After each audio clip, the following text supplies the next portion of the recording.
താരസംഘടനയായ അമ്മയുടെ ഭരണസമിതി തിരഞ്ഞെടുപ്പിൽ എതിർപ്പ് ശക്തമാകുന്നു.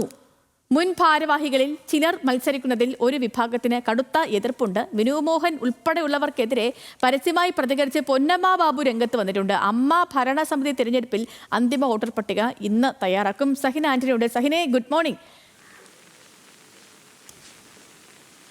Good morning Sethu. Good morning. മഴയാണോ? നല്ല മഴയാണോ അവിടെ?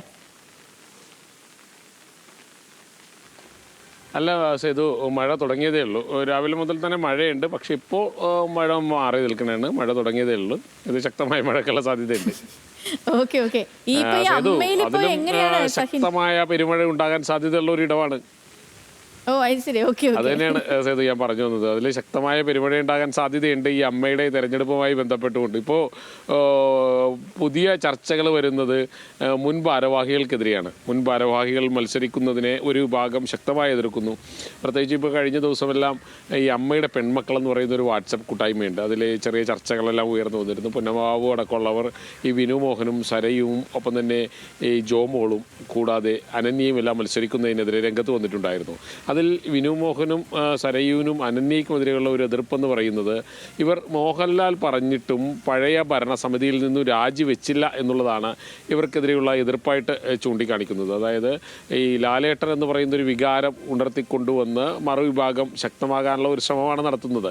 യഥാർത്ഥത്തിൽ അന്നുള്ള ഒരു നിലപാടായിട്ട് വിനു മോഹനും അനന്യയും സരയും എല്ലാം തങ്ങൾ തിരഞ്ഞെടുക്കപ്പെട്ടവരാണ്, അതുകൊണ്ട് മാറി നിൽക്കേണ്ടതില്ല എന്നുള്ളൊരു നിലപാട് സ്വീകരിക്കുകയായിരുന്നു. അത് പക്ഷേ മോഹൻലാൽ ആവശ്യപ്പെട്ടിട്ട് ഇവർ മാറിയില്ല എന്നുള്ളൊരു വികാരം ഉയർത്തിക്കൊണ്ടുവരാനും അതുവഴി മറ്റ് സ്ഥാനാർത്ഥികളെ രംഗത്തിറക്കാനുമുള്ള ഒരു നീക്കമൊക്കെയാണ് നടന്നുകൊണ്ടിരിക്കുന്നത്. പ്രത്യേകിച്ചും പൊന്നമ്മ ബാബുവും ഉഷ ഹസീനയും എല്ലാം ചേർന്നുകൊണ്ട് നവ്യ നായരെ മത്സരിപ്പിക്കാനുള്ളൊരു നീക്കം നടക്കുന്നുണ്ട്. ഇതിനിടയിലാണ് മുൻ ഭാരവാഹികൾക്കെതിരെയും ഇത്തരത്തിലുള്ള ഒരു ആരോപണവും ഒപ്പം തന്നെ പ്രതിഷേധവും എല്ലാം ശക്തമാക്കാനുള്ള ഒരു നീക്കം നടത്തുന്നത്. ഒപ്പം തന്നെ ജോമോൾ മത്സരിക്കുന്നതിനെതിരെയും ശക്തമായ എതിർപ്പ് ഒരു വിഭാഗത്തിനുണ്ട്.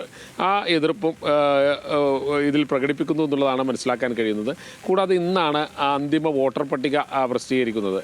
അമ്മയിൽ എത്ര പേർക്ക് വോട്ട് ചെയ്യാൻ കഴിയും, ആരെല്ലാം വോട്ടർ പട്ടികയിൽ വരും, പിന്നീട് സ്ഥാനാർത്ഥി പട്ടികയും സ്ഥാനാർത്ഥി ഫോമും ഇന്ന് കൊടുത്തു തുടങ്ങും എന്നുള്ളതാണ് മനസ്സിലാക്കാൻ കഴിയുന്നത്.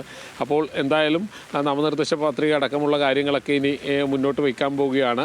അതിന് മുന്നോടിയായി തന്നെ അമ്മയിൽ വലിയ ചർച്ചകളും ഒപ്പം തന്നെ പ്രത്യാരോപണങ്ങളൊക്കെ ഉയർന്നു വരുന്ന ഒരു സാഹചര്യം കൂടിയാണ് ഇപ്പോഴുള്ളത്.